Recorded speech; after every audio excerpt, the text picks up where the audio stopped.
రేపటి దినమును గూర్చి అతిశయపడకుము. ఏ దినమున ఏది సంభవించునో అది నీకు తెలియదు.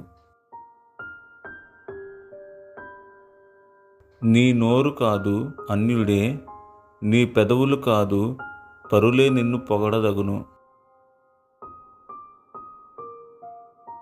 రాయి బరువు, ఇసుక భారము, మూడిని కోపము ఆరింటికంటే బరువు. క్రోధము క్రూరమైనది, కోపము వరద వలె పొర్లునది. దోషము ఎదుట ఎవడు నిలువగలడు?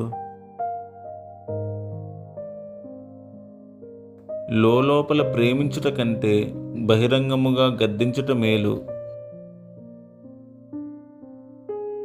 మేలుకోరి స్నేహితుడు గాయములు చేయును, పగవాడు లెక్కలేని ముద్దులు పెట్టును.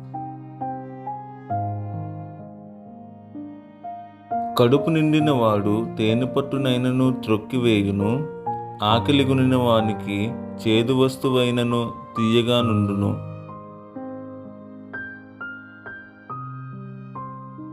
తన ఇల్లు విడిచి తిరుగువాడు గూడు విడిచి తిరుగు పక్షితో సమానుడు.